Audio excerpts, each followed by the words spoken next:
Rachakonda cyber police ने फर्जी call centre के जरिए भोले भाले अवाम को लालच देकर धोखाधड़ी के जरिए उनसे ऑनलाइन रकम ऐंठने वाली 9 रुकनी टोली को गिरफ्तार कर लिया है। राचाकोंडा कमिश्नर महेश भागवत ने टोली को मीडिया के रूबरू पेश करते हुए तफसीलात से वाकिफ करवाया। उन्होंने कहा कि हमने बिहार, मगरबी बंगाल से तेलुगु लोगों के साथ कॉल सेंटर चलाने वाले गिरोह को गिरफ्तार किया है।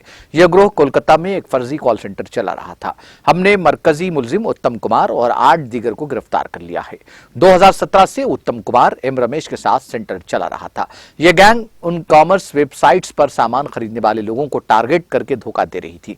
उनसे कहा जाता कि आपने नापतोल से ऑनलाइन खरीदी की है, स्क्रैच कार्ड पर लकी ड्रा में आपको कार मिली है। यह गैंग इस तरह इनसे रुखुमात बटोरते हुए उन्हें धोखाधड़ी का शिकार बना रही थी।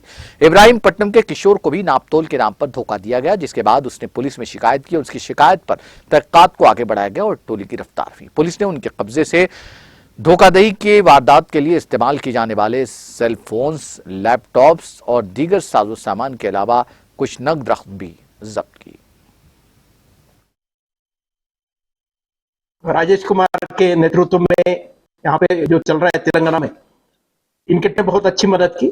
उनके मदद के कारण ही हमारी टीम ने वेस्ट बंगाल कोलकाता में जाके एक कॉल सेंटर से रिलेटेड 9 लोगों को अभी हमने हिरासत में लिया है और भी कुछ लोग इस कॉल सेंटर से जुड़े हुए हैं जो फरार में है।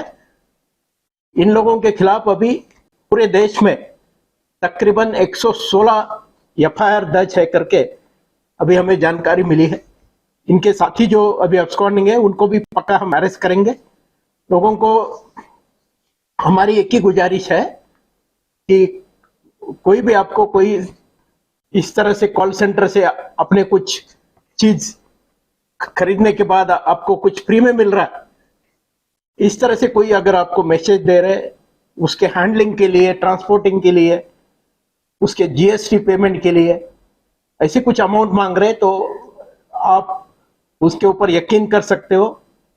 आप उसके बारे में दोबारा इंक्वायरी करना चाहिए, क्योंकि हमेशा कहा जाता है कि नो लंच इज फ्री। तो लोगों को हमारी यही गुजारिश है कि आप साइबर क्राइम के विक्टिम ना बन जाए। अगर